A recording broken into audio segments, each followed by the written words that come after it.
Golden Doves, class 113, page 64, negativity.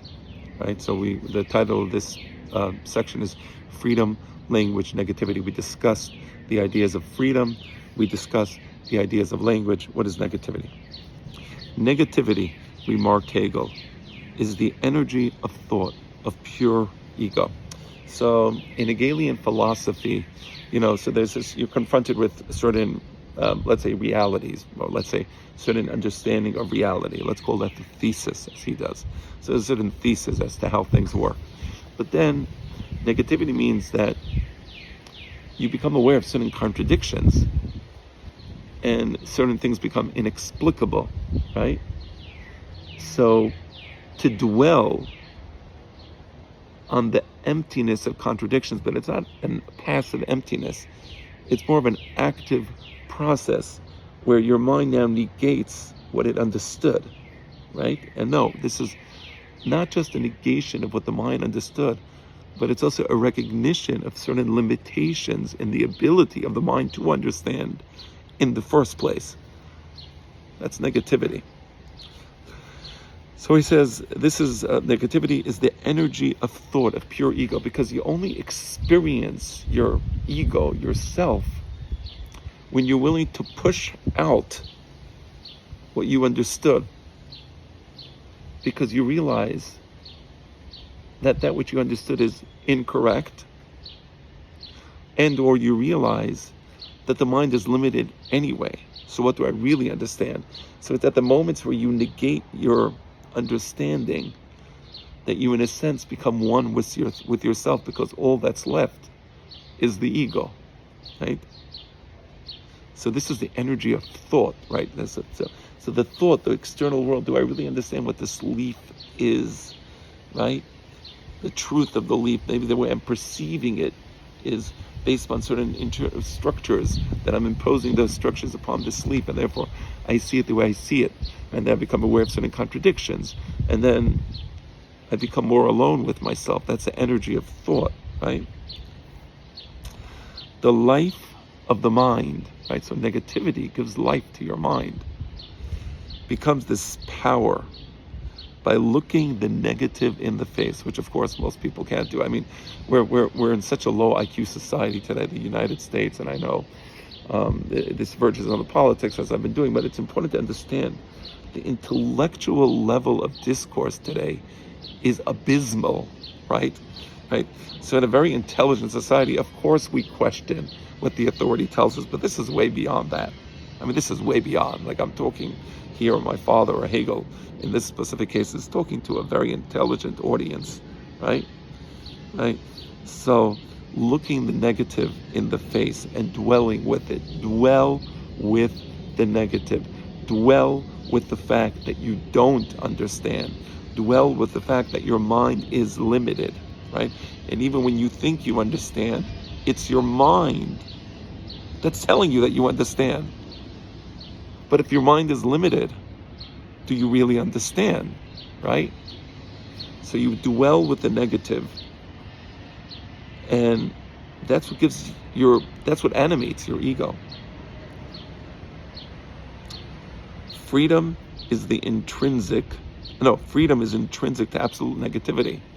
You can only free yourself from the matrix, from the constructs of the world, that we all grew up with these particular constructs, right? You can only free yourself if you dwell with absolute negativity.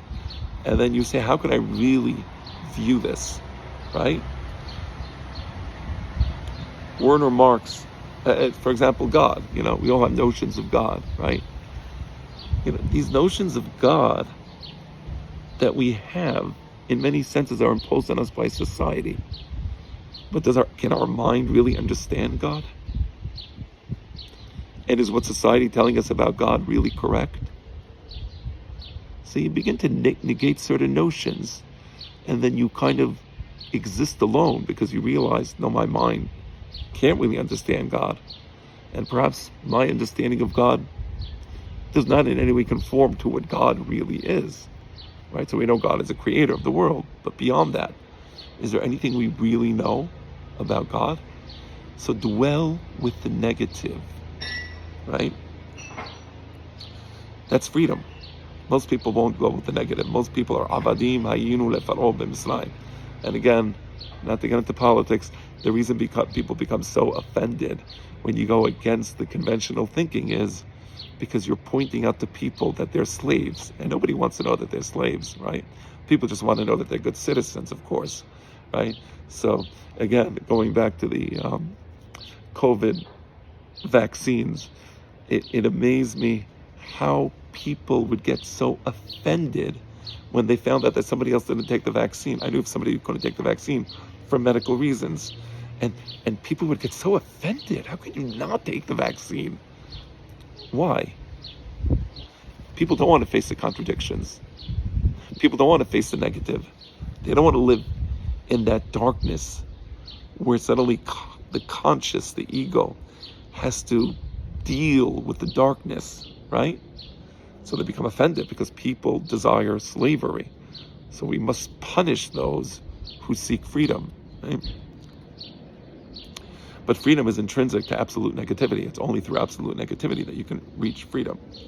Werner Marx explained this as follows, and this is a quote: "The spirit attests its power of again finding itself in this contradiction, in this division, in the negative it has posited," right? So when the spirit, the mind of the person, can posit a contradiction, it can create this negative space, right?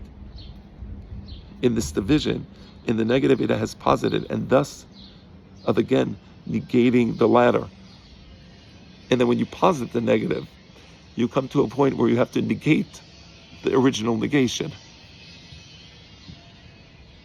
As such, a power of absolute negativity, the substance of spirit, is freedom.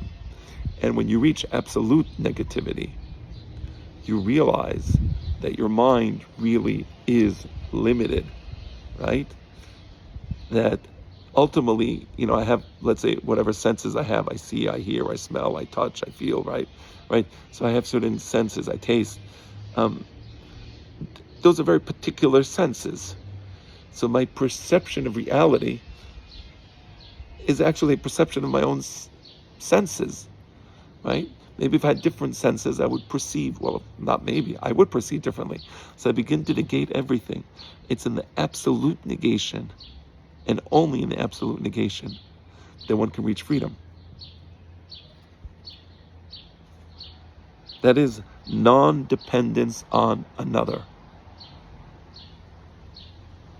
Don't depend on what the news anchors tell you. People hold on to that like for dear life because they're afraid of drowning in the ocean. So they hold on to that. What the news anchor told them, that's the truth. Right? And self-relation to itself, that is non-dependence on another and self-relation to itself. I believe by self-relation to itself means, so I begin to relate to my internal compass and I become aware more of my internal mechanisms, precisely because I'm aware of the limitations of my intellect, the limitations of my sensory perceptions. So I begin to self-relate, and that self-relation, which is found in the darkness of absolute negativity, that's what allows for freedom. If you have to hold on to that, the life saver that the news anchor is throwing out into the ocean, and you need to kind of hold on to that, you're a slave. But then there's people